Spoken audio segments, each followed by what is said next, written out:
So in the talk today, I'm going to tell you about evidence that's really emerged very strongly over the last 8 years, really even the last 4 years, that shows that human population mixture, repeated large-scale mixtures of very different and not so different human populations again and again over time is an important theme of our past. It's not just occurring in the last 500 years when we have many documented cases, for example, in the Americas, but it's occurred thousands of years ago and tens of thousands of years ago and hundreds of thousands of years ago. It's a central theme of our past.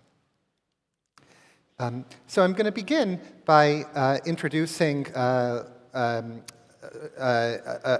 bet by Luca Cavellisforza, who died a couple of weeks ago, who was the pioneer of fields of genetic studies of the human past. So Cavellisforza was a really extraordinary, creative Italian population geneticist who realized that the differences amongst human populations around the world today could be used to reconstruct the history relating those populations. By studying the genetic differences that exist between individuals and on average across populations, that must reflect events that have occurred since those populations separated from each other. And by studying those patterns, he could determine with his colleagues which populations are most closely related to each other genetically and reconstruct trees of population relationships. And his bet, when he started out this work in 1960, when the genetic technology was very primitive. In fact, there was really no genetic technology for studying variation. Instead, you might be looking at variation in blood group types like the ABO polymorphism that you get typed if you're studying for organ transplantation, for example, was that the populations distributed around the world today, with the exception of the great movements known in the last 500 or 1,000 years, reflect the people who descend from people who got there a very long time ago. And by studying the differences amongst populations in the world, we can reconstruct how people got to each place in the world over time. And so he made this bet that it would be possible to reconstruct the past based on the history of present-day people. And over the subsequent decades, one study after the other gathered data attempting to realize this idea. So in 1978, and here's an updated analysis of this type published in 1993, he analyzed blood group type variation, like the ABO blood group in Europe, and studied the main gradients of genetic variation, the frequency differences amongst populations in the data set at these blood group types. And what he found was that the single biggest predictor of differences in blood group types was a gradient moving from the southeast of Europe, near Turkey, all the way to the northwest, near these islands. And he argued that what is seen here and what the genetic patterns are reflecting is the history of farming migration into Europe. We know from the archaeology that farming, which was first invented in the Near East 12 to 11,000 years ago, moved into Europe around 9 or 8,500 years ago and proceeded to spread across the continent. The idea was that these farmers from the Near East would have mixed with the local hunter-gatherers who were already established in Europe, and their ancestry from the Near East would be gradually diluted as they spread west and north across Europe, until today we would have much lower percentages of farmer ancestry in the northwest, much higher in the southeast. But now from ancient DNA, where we can go back and obtain whole DNA sequences from people who lived at the times in question, we now know that the gradient of farmer ancestry is almost exactly perpendicular to what was argued based on the interpretations today. That is, that main gradient of variation is not driven by the farming expansion, but by other things. And the reason for this is that there were very important population replacements and migrations that happened after the spread of farming. I'm going to tell you about that in maybe 20 minutes, what the evidence is for that. So what's actually become clear is that even though it was a very exciting idea that you could reconstruct the past based on patterns of variation in people living today, in fact, it's impossible. And the reason it's impossible is that because people have mixed too much. They've moved too much again and again, and it's overwritten the populations that existed there before. And so the only way to get back to what those movements were like is to actually sample the people who lived at each time and study how they related to each other. So what happened really beginning in 2010 was a new scientific instrument got invented or became practical. So the technology for ancient DNA has been around for several decades, but really in 2010 it became possible for the first time to obtain really meaningful ancient DNA data on the scale of an entire genome and to regularly extract DNA from ancient skeletons of quality similar to people living today. And so when a new scientific instrument is invented, like a microscope or a telescope, for example, in the 17th century when the microscope was invented, it makes it possible to peer into worlds that were never previously known. For example, when the microscope was invented to look into cells for the first time, to look at microorganisms and to see a world that was not even realized to be there before. And in the same way, ancient DNA, by looking at people in the past, from ancient peoples who have never been interrogated before in terms of how they relate to each other and to people living today, they find surprise after surprise and one guess after another about how ancient people related to each other turns out not to be true. So the measure of how revolutionary a new scientific instrument is how often when you look at data for the first time that's not been looked at with this instrument, it reveals something that's not known, and it's very clear that this is a revolutionary instrument in that sense, and I'll show you why. So this new technology of ancient DNA begins with a bone that we take into a clean lab where we try to protect the bones from contamination by the technicians and the other people who are handling the bones because we have much more DNA than is left in these bones, and contamination from us will confuse our analyses. We drill beneath the surface of the bone, again, to try to remove contamination that would be introduced to the bone through people handling it. We obtained some powder, some tens of milligrams of powder. We release the DNA from the powder in a watery mix that removes the protein and the mineral content.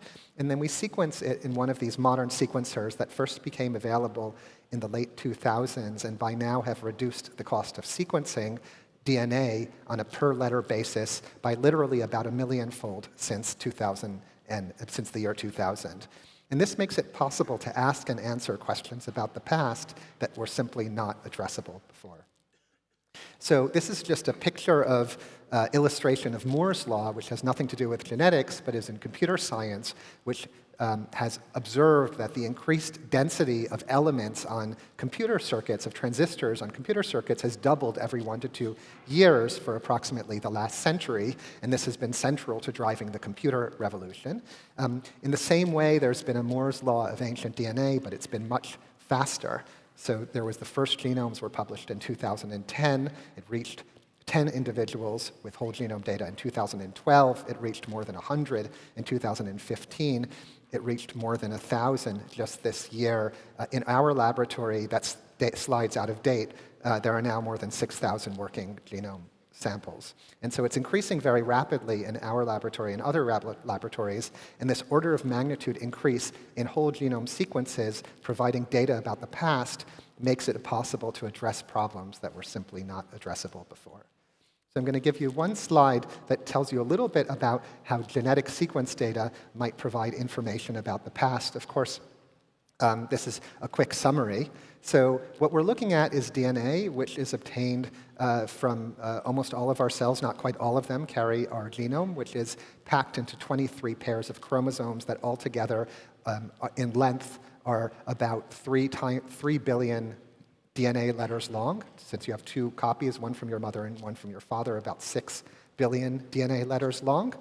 And they are strings of 4 letters, adenine, cytosine, thymine, and guanine, A, C, T, and G.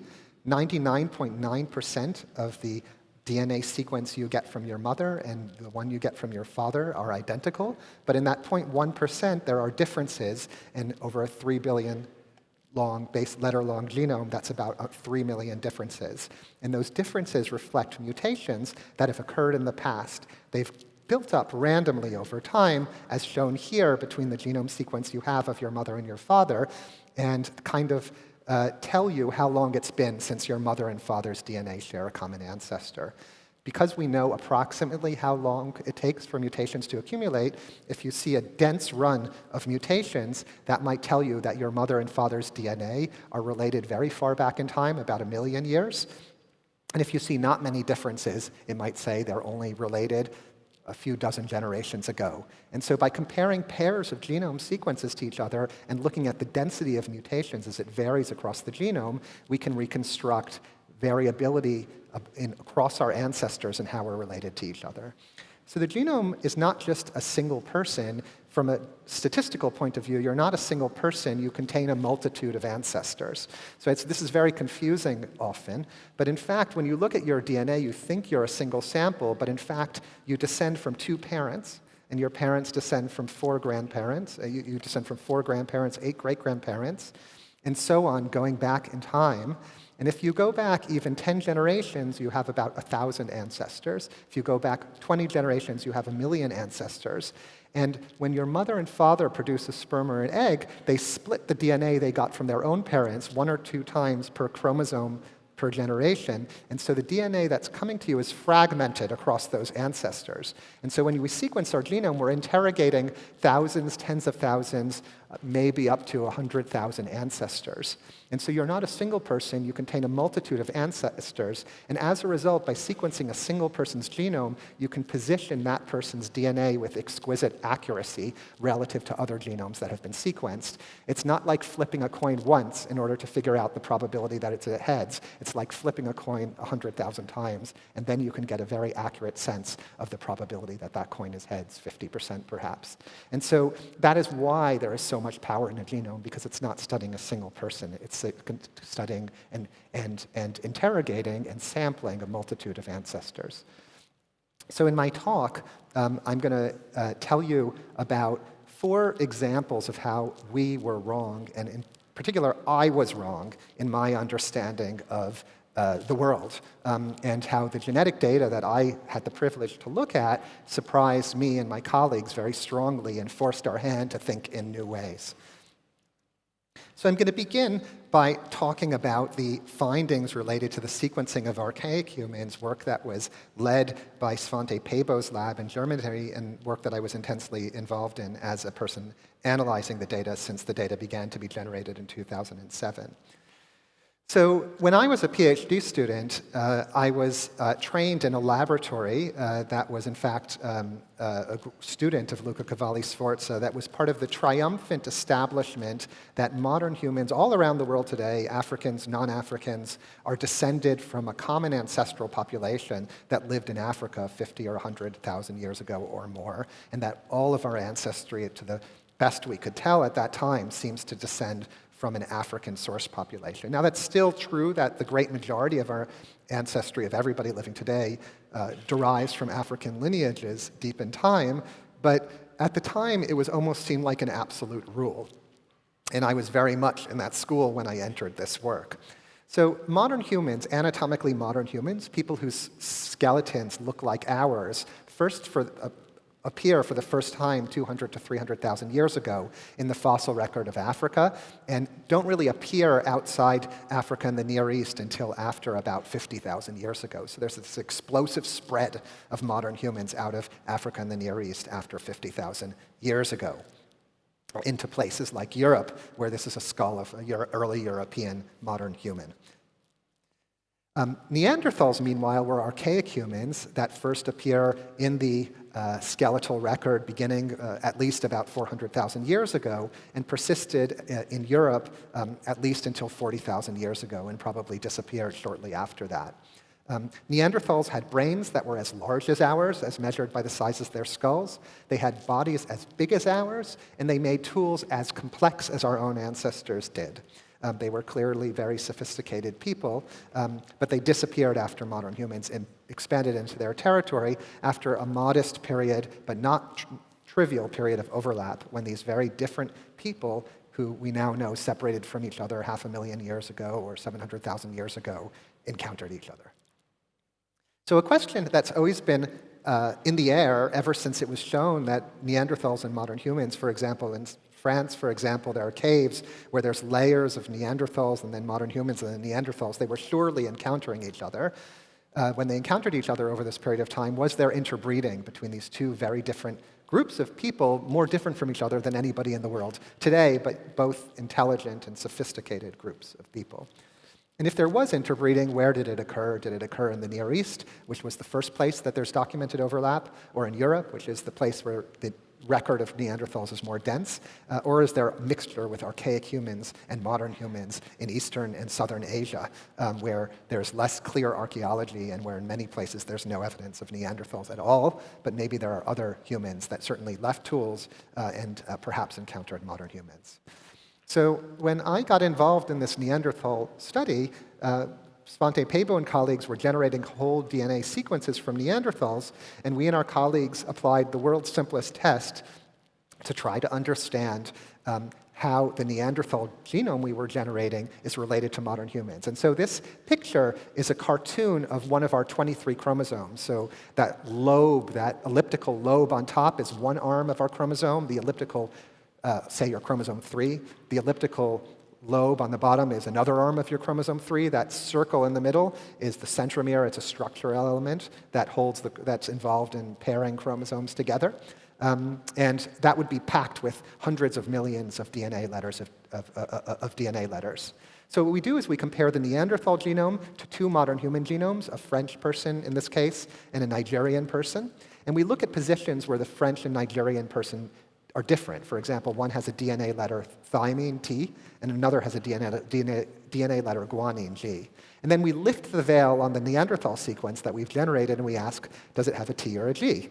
And it should match equally often if modern human ancestors separated from the ancestors of Neanderthals and there was no subsequent interbreeding.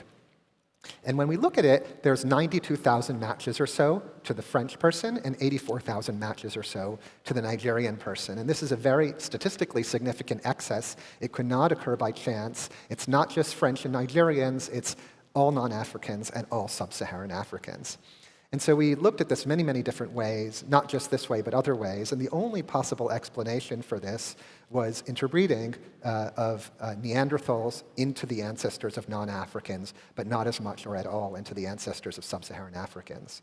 We also were able to obtain an estimate of how much of the DNA of non-Africans today derives from Neanderthals. And the way we did this is we carried out the same analysis where we saw, remember, there was 92,000 to 84,000. So there was an excess matching to Neanderthal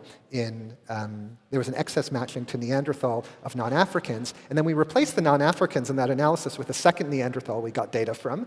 And we saw how much of the way to a full Neanderthal is a non-African person today. And it was 2% of the way. And so in that way, we can obtain a formal and statistically valid way of seeing what percent of the genome of a non-African person is Neanderthal. It's a little bit higher and significantly higher in East Asian people than in European people, and there's concrete and very interesting reasons for that.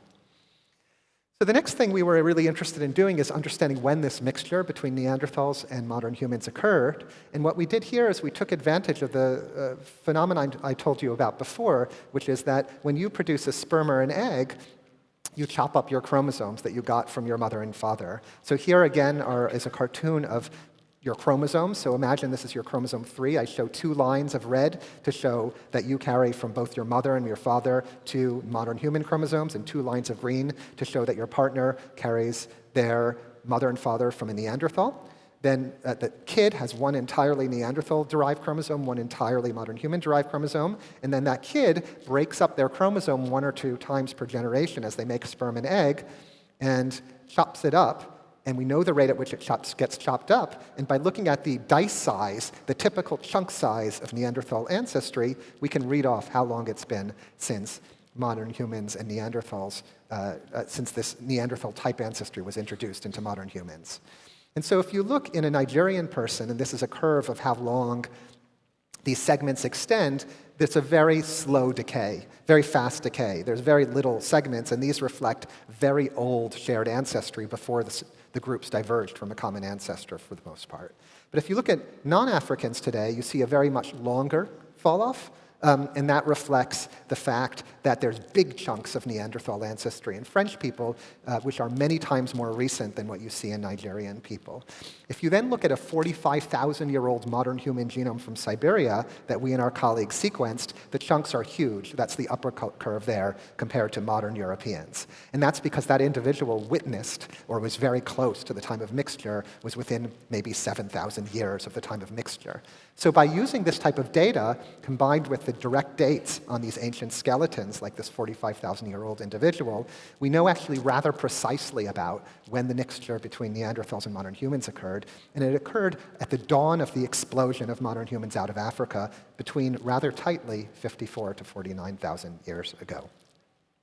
So the conclusions of this Neanderthal interbreeding section is that interbreeding happened. We think that there was an interbreeding event in the Near East, where we think there is at least circumstantial evidence that Neanderthals and modern humans overlapped. It's left a legacy of about 2% Neanderthal DNA, ultimately, and that population then spread out all around the world and is the primary source population of non-Africans today, everywhere where non-Africans today live, except for people who are sub-Saharan African ancestry who have moved there since that time. So what we encountered also in 2010, an amazing surprise. So while we were finishing up the Neanderthal genome projects, Svante Pääbo and his colleagues received a bone that was marked modern human from colleagues in Russia, from this site in the Altai Mountains in south-central Siberia. It was a finger bone, and this sample had 70% of the sequences were primate, human-type DNA. And when we and our colleagues, there was another tooth that also had DNA of this type.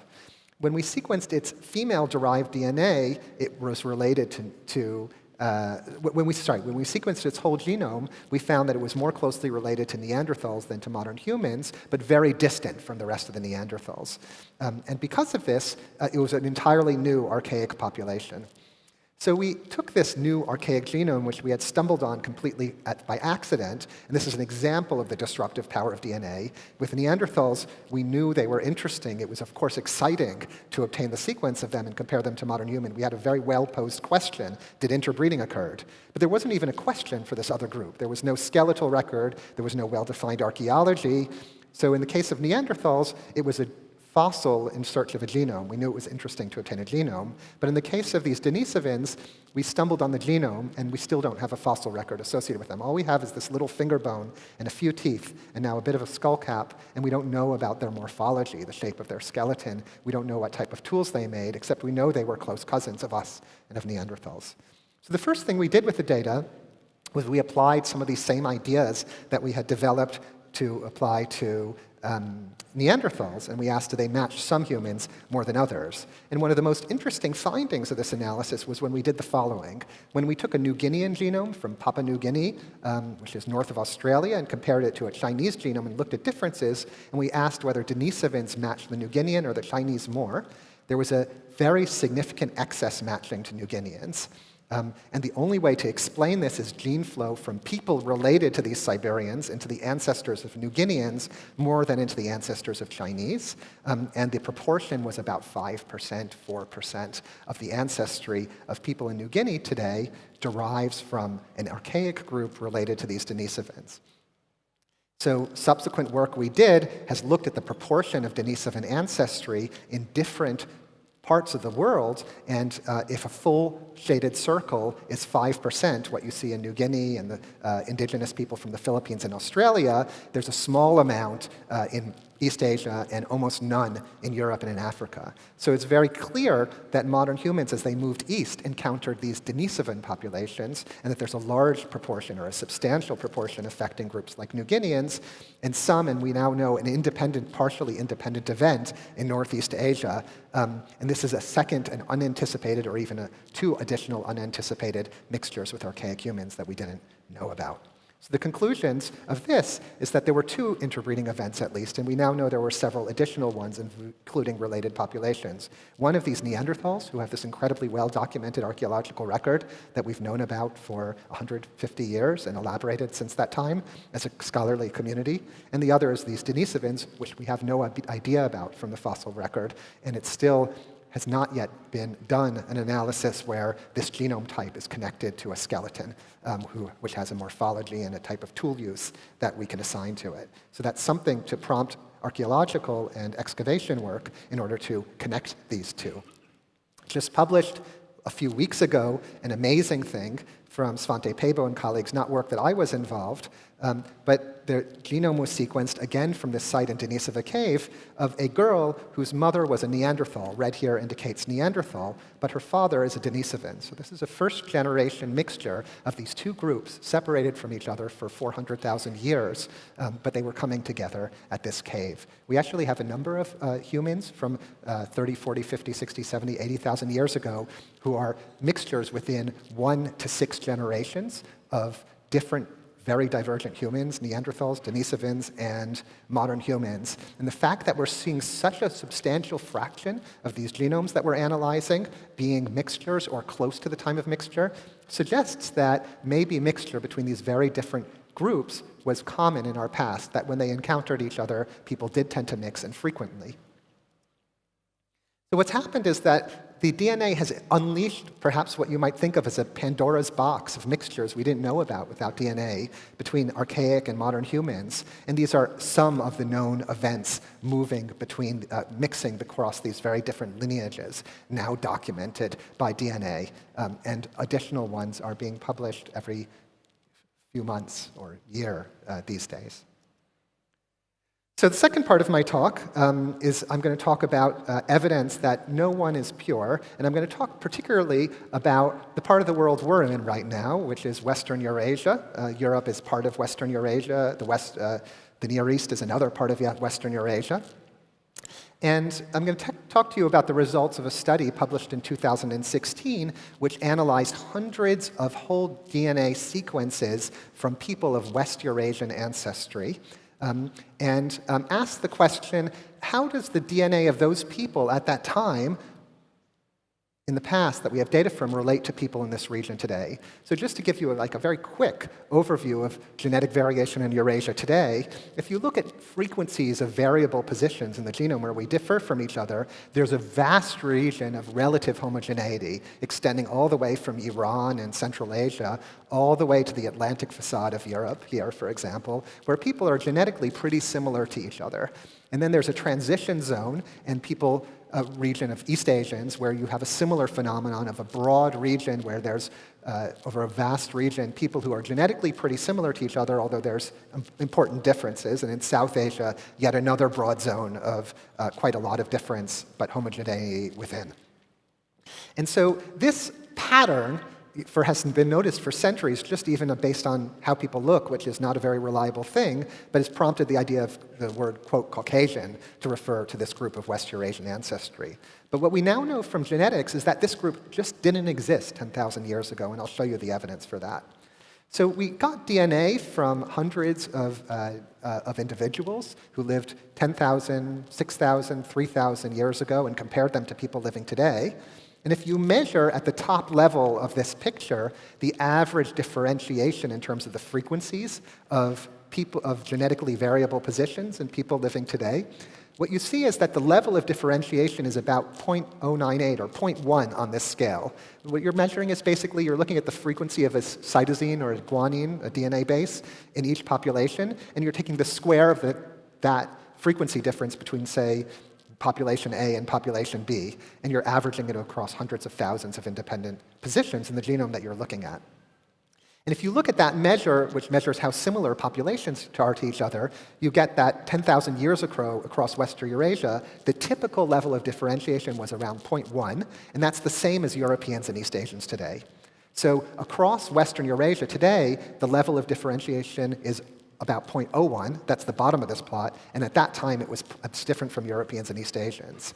By 6,000 years ago, it had dropped by a factor of 3, and by about 4,000 years ago, it had dropped by another factor of 3.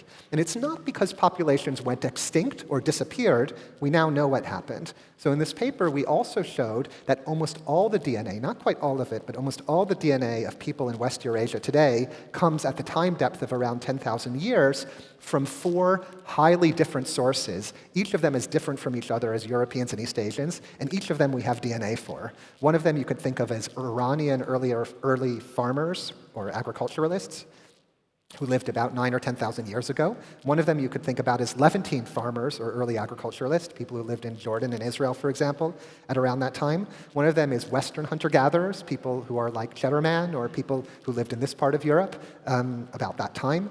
And another is Eastern hunter-gatherers, people who lived in the far east of Europe. And these groups, none of them disappeared. Instead, they mixed with each other, and that's what you see today. And the reason for this homogeneity is a massive mixing since that time, where all these groups contributed to people living today. So lesson 3 in how we were wrong relates to findings about how large-scale migration was common in our past. And I'm again going to talk about Europe because Europe is a place where we happen to have really amazing quality data. Not because Europe is more important than other parts of the world. It's not. It's only a small part of the world. But it's a place where there's good archaeology and where ancient DNA studies happen to be a little ahead of where they are elsewhere in the world. And so we get a flavor for what it can show about the past. So as I mentioned earlier in the talk, agriculture, farming, it invented for the first time in the world in the Near East 12 to 11,000 years ago, shortly afterward, independently probably in East Asia. But West Eurasian agriculture from the Near East gets to Europe a couple of thousand years later, around 8,500 years ago, jumping probably from Turkey or Anatolia to Greece, and then spreading out. So it reaches within 2,500 years these islands, and also Scandinavia. So there's another cultural phenomenon not documented by archaeology, but documented by the languages people speak. And in fact, people in Europe, with a few very interesting exceptions, speak extremely similar languages. So English is an example of an Indo-European language, which is related closely at some level to the Latin and Romance languages, to Germanic languages, to Greek, and even to languages in India and Iran, which I will talk about later. And so a question is, how does this language homogeneity come to be? In other parts of the world, for example, the small region of the Caucasus in south between the Black and Caspian Seas, there's actually much more language diversity within that region than across the entirety of Europe. In much of South America, there's much more diversity and much deeper diversity than in Europe. So it suggests that some process happened to spread relatively homogeneous languages that over not so long a time diverged from each other and became a little bit mutually unintelligible as they are today. So it was thought over the primary hypothesis prior to 2015 that was dominant was that it was the spread of agriculture and the movements of people that this new economic system would have allowed from the Near East that probably spread these languages into Europe. And we now know that's wrong because we now know there was another large-scale migration, and I'll tell you the evidence for that.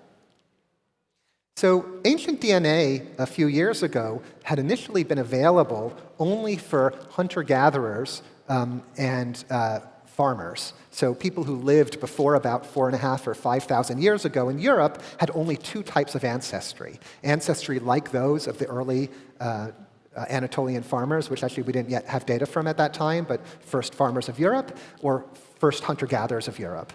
But if you look today, there was a third component of ancestry shown in green in these bar plots showing breakdown of ancestor types in each part of the world, where, for example, in Northern Europe, about half the ancestry was of this green type, which simply didn't exist in Europe 5,000 years ago. So how did it get there? So in 2012, we and colleagues, in our laboratory, we developed a new statistical test to see whether a population was mixed. And the way this test worked was that we took hundreds of thousands of positions in our DNA where people vary, and we looked at the frequencies in each population in the world. So for example, in French people, we would measure the frequency in French people of a cytosine at a particular position. It might be 30%. And then we might compare it to Sardinians people in Southern Europe and to Native Americans.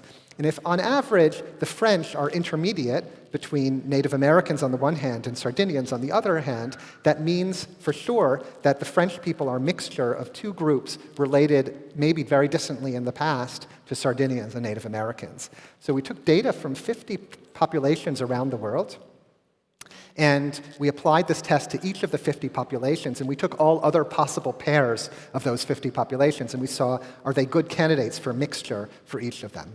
So when we did this to French, and we looked at all possible pairs of populations, we got a huge and absolutely convincing signal of mixture between Native Americans and Sardinians. And this, we of course didn't interpret this, and it was certainly that was the correct answer. It wasn't Siberians and Sardinians, and it wasn't South Asians and Siberians. It was very much Native Americans. And what we didn't think that what was going on was actually that Native Americans crossed the Atlantic and mixed into Europe. Instead, what we proposed was the following. We proposed that there used to be a population that we called ancient North Eurasians, a population that was once distributed across northern Eurasia and including Siberia. Sometime before 15,000 years ago, it moved east and contributed to the population that peopled the Americas. And sometime later, it also contributed to the people that peopled northern Europe and contributed to French people today more than to Sardinians, explaining our signal. And so this is what we proposed, and that Northern Europeans today are a mixture of Sardinian-like people who we might think of as descended from the first farmers of Europe, and we've now documented that that's probably a good approximation, and an ancient North Eurasian population.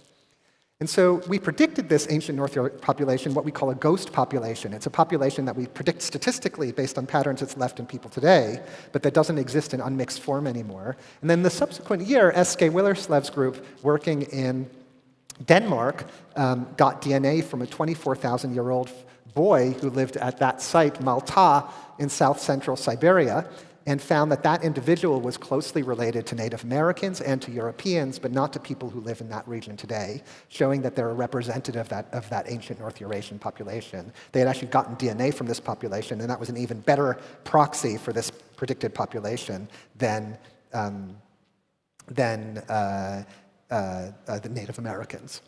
And so we now know that somehow this ancient North Eurasian ancestry entered Europe, and we wanted to find out where. So what we did is we collected DNA across this whole time period. So here is the genetic variation of diverse present-day West Eurasian populations. So each dot is a person. There are about 800 dots. And what we do in this analysis is we take a grid of data. So we take about 600,000 positions where we have looked at the DNA. We take about 800 people, so it's a matrix of 600,000 rows and 800 columns, and we multiply the matrix by itself to reveal how close each individual is to each other on average, and then we look at the main gradients of variation, much like Cavellisforza did in that first plot I showed you. And what you see is a really remarkable pattern where there's two parallel gradients with relatively little in between. On one side of the plot, on the left are Europeans. On the right side of the plot are Near Easterners. On the top are people with more ancient North Eurasian ancestry, and on the bottom there are people with less. And we now know how this came to be, and I'm going to gray out those dots. So here's these two parallel gradients, and I'm going to show you the ancient people of West Eurasia over time. So here are the hunter-gatherers. The hunter-gatherers fall beyond Europe in the direction of European differentiation from the Near East. And what it reflects is the fact that Europeans today are a mixture of these hunter-gatherers who no longer exist in unmixed form and ancient Near Easterners. And that's how Europe forms in between these two groups. The next thing that happens is you have a large number of farmers from first farmers of Europe, and they fall genetically on top of where Sardinians fall today. We're consistent with the idea Sardinians are isolated descendants, more or less, of the first farmers of Europe. But you still don't see people like in the main part of that, the gray dots on the left, who are like Europeans today. Meanwhile, in far eastern Europe, on the steppes north of the Black and Caspian Sea, this other population develops as a mixture of Eastern European hunter-gatherers and Iranian hunter-gatherers who are at the top end of the Near Eastern gradient. But you still don't see people like most Europeans today, and it's only after about 5,000 years ago when you, for the first time, see DNA of that type. And what that's reflecting is movement from Eastern Europe of these people who are green squares at the top into Central Europe. And then subsequently, for after that, you see populations like you see today. We now have hundreds and hundreds and even thousands of individuals that are very much like people in Europe today.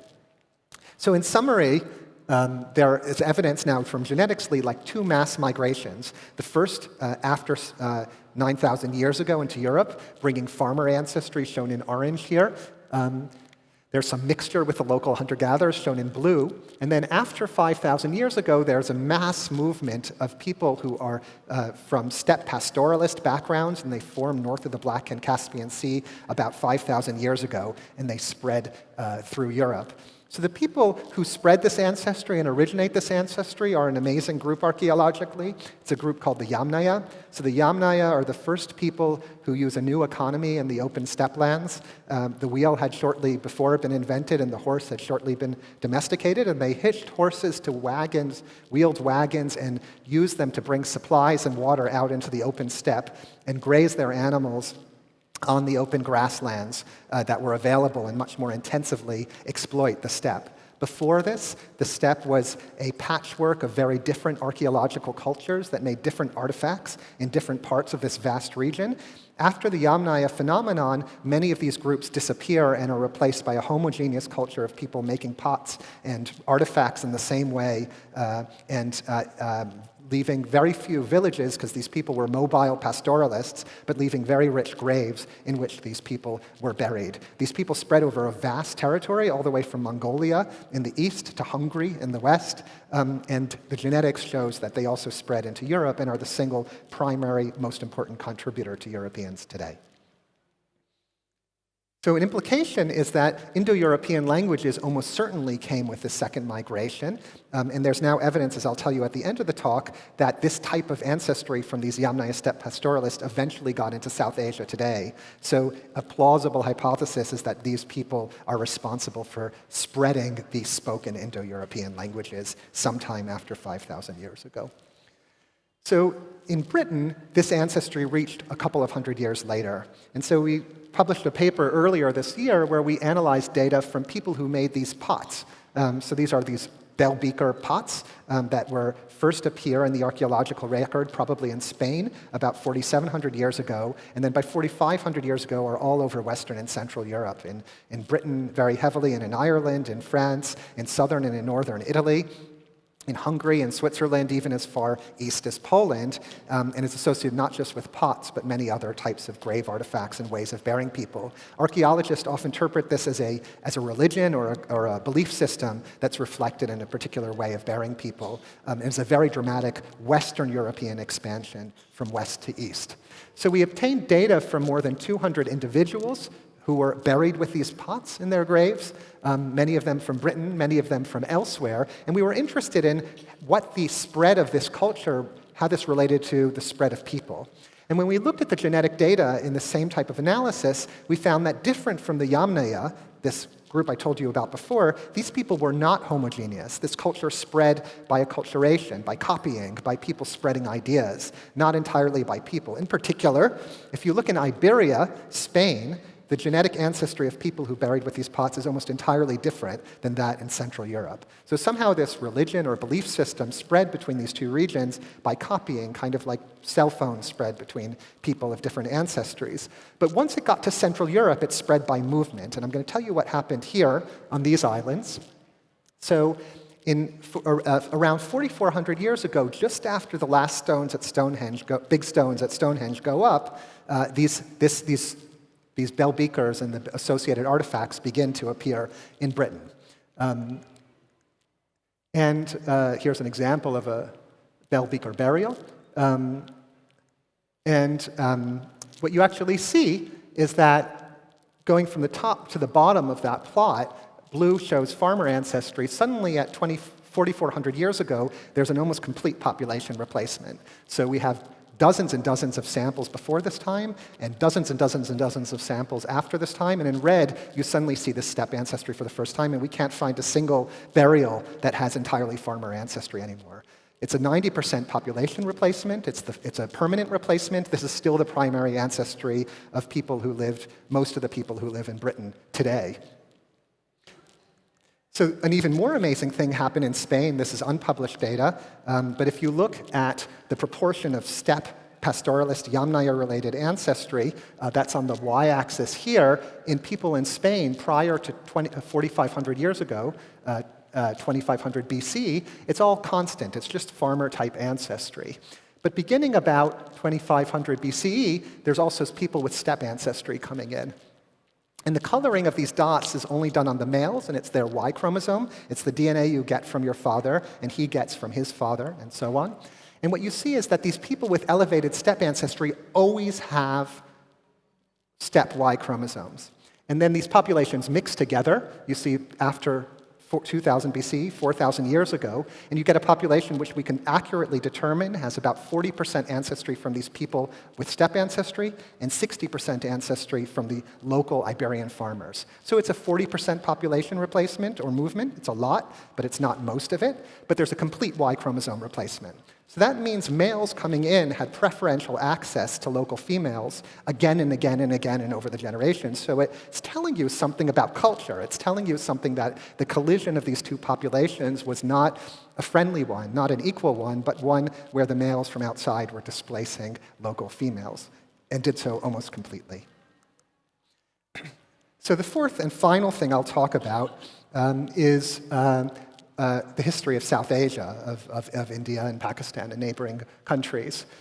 In 2009, my colleagues and I analyzed data from modern South Asians, diverse people, and published notice that the great majority of people in India today can be described, with important exceptions, can be described as a mixture of two highly divergent populations. Each of them is different from each other as Europeans and East Asians are today. And that people in India today, in different groups that are often endogamous, have different proportions of ancestry from these two ancestral populations, ranging from about 20% of the one that's more closely related to West Eurasians, Europeans, Central Asians, and Near Easterners, to 80% of that ancestry. And that proportion of ancestry we showed was related to the language people speak. So most people in India speak Indo-European languages, which are concentrated in the north, but hundreds of millions of people speak Dravidian languages in the south. So Indo-European languages tend to be spoken associated with more of this ancestral North Indian, West Eurasian-related ancestry. And within any region, people who are of traditionally higher social status in the traditional caste system have significantly more, on average, with important exceptions, ancestry related to West Eurasians. So this is clearly telling you that the collision of these populations with these different ancestry types, what we call ancestral North Indian and ancestral South Indian, was a cultural phenomenon where, again, there are differences of culture that are left in the caste system today, for example, in languages that were associated with this mixing process. So last year, we published a much bigger data set with about 250 groups analyzed at hundreds of thousands of positions in the DNA from all over India, which is an incredibly diverse place in terms of human variation. And we used it I'm telling you this partially published work to test our model of Indians. And our model initially in 2009 was as follows, that people in India today are a mixture of two very different populations, one of which is West Eurasian related, and the other of which had no ancestry from people outside the Indian subcontinent and had no West Eurasian related ancestry at all. It was more closely related to East Asians or to indigenous people of the Andaman Islands and Australia and New Guinea. And so when we analyzed the data, we looked at the possibility that we looked at the present-day Indian groups, which are shown in little plus signs here, and we now know through further analysis that actually these two source populations for India at these two poles at the top and the bottom of the line, in fact, are themselves composed of three populations. One of them is Iranian farmers-like people, another is steppe pastoralist-type people, and the other is Asian people not particularly closely related to the continent. But if you look at this line and intersect where it is, if you look at people who have no steppe ancestry at all, they actually clearly have about a third of their ancestry or a quarter of their ancestry being Iranian type. So one of these ancestral groups did not have no West Eurasian ancestry at all. It had a big chunk of ancestry from people related to Iranian farmers. And similarly, if you look at people with no Asian ancestry at all, they were a mix of Iranian-related people and steppe-like people. And so we used DNA, and so the ancestral South Indians would be at that extreme, and the ancestral North Indians would be at that extreme. And in fact, there are people in India today who are almost unmixed descendants of these ancestral South Indian populations. So to learn more about how this formed, we've gathered and still haven't published data from 550 ancient genomes from Central and South Asia, from Kazakhstan and from Uzbekistan, Turkmenistan, and from Pakistan and Iran. And there's about 200 individuals from Kazakhstan and Russia, from the forest and steppe zone. There's another 200 or so individuals from Iran, Uzbekistan, Turkmenistan, and so on. Most of these samples spanning between about 7,000 years ago and 3,000 years ago. And then another 140 samples, almost all from a small region of northern Pakistan, the Swat Valley. So one of the most interesting sets of samples are these samples from the Bactria-Margiana archaeological complex. So this was an ancient civilization of the ancient world that was spread between around 4,000 years ago in Turkmenistan and Uzbekistan, north of South Asia. And it was really only discovered in the 1990s that it existed, and it made these huge cities or towns, like this one at Gonor Tepe. And we got data from 4 different sites. And these individuals are genetically extremely similar to each other, buried at the cemeteries from these sites. Most individuals are genetically similar to Iranians, with some important mixture events that we use in our analysis. But there are a small number of outlier individuals who have very different ancestry, which reflect people they were contacting. Before 4,000 years ago, they looked like local hunter-gatherers from Siberia that we also have data from, and from Kazakhstan. But after 4,000 years ago, they look like people of the steppe at that time, derived ultimately from the Yamnaya. So we can actually see the impact of these steppe pastoralist descendants coming through this region after 4,000 years ago. And then in Pakistan, we see evidence of them having already mixed in by 3,500 years ago. So we've now, in South Asia, as in Europe, documented a chain of transmission of this steppe pastoralist ancestry from the Yamnaya through a series of intervening steppes into Europe and into South Asia. So one of the most interesting things that we have is from 2 of the sites we analyzed. One of them was this Gonor Tepe, which I showed you, and the other was a site called Shari Shokta in eastern Iran. We now have data from 14 individuals who are outliers from the main clusters at these sites, and around 4,000, older than 4,000 years ago. And these individuals have no steppe ancestry, and they don't even have the type of Iranian ancestry at the site. It's clearly a very different type of ancestry. And instead, they have mixture from South Asian hunter-gatherer type ancestry with a different type of Iranian ancestry. It's a very distinctive ancestry type. We call this the Indus periphery population because these are sites in cultural contact with the Indus Valley civilization, which was contemporary and to the south of the Bactria-Margiana archaeological complex. It was one of the first great civilizations of the ancient world. And we think we're actually seeing immigrants from that civilization. We are characterizing the ancestry. It was a cosmopolitan population. People have different proportions of South Asian indigenous hunter-gatherer type ancestry and Iranian type ancestry, and we think we've defined a gradient of that ancestry. So going back to this triangle, we now have 3 proximate sources for the ancestry of Indian people today, and we can use it to reconstruct a history over time. So the first is this Indus periphery population, where we have samples like those red dots from these outlier sites that define a gradient of ancestry between South Asians, hunter-gatherers on the one hand, and Iranian farmer-type people on the other hand. And it defines a gradient that probably existed, in fact, we've documented existed more than 4,000 years ago in this region. And that was the primary gradient of ancestry, we think, in this region. Once the steppe pastoralists come in, after 4,000 years ago, a new gradient is established, and we document that with these Pakistani samples, where people are mixing with the steppe pastoralists in the bottom left of the triangle, and one of these populations along this gradient, but you still haven't formed the main gradient in India today, and that forms later. So there's 3 gradients that form over time, and we're only looking at the most recent level of those gradients. To summarize, there's actually what's interesting to think about this, but actually what I've told you about is a tale of 2 parallel protrusions from Eurasia subcontinents, one being Europe and the other being India. They're similar size, similar populations long-term over time, and they actually have remarkably parallel histories from a big picture way. Agriculture expands in the Near East about 11,000 years ago, spreads into each of these regions sometime after 9,000 years ago in South Asia from the east, from Iran, in Anatolia, in Europe from the west, from Anatolia. Over the next few thousand years, this type of this technology spreads across each of these regions, and we've documented with genetics that it probably involved mixing in both regions. Meanwhile, these Yamnaya steppe pastoralists, after 5,000 years ago, spread into both regions with slightly different timings in each place, creating another gradient, and mixtures of these mixed populations in both places form the primary driver of variation in both regions today. So a summary is that ancient DNA is teaching us that much of what we thought about the past is wrong. It's almost always true that when we look at DNA from an archaeological time period and culture that we haven't looked at before, it's very surprising and different from what our orthodoxies were before about the past. That I think that it's likely to be true that we're all mixed at many levels far back in the past. None of us are pure, and in fact, mixing and migration are in our nature, and I think we should think about that in these times.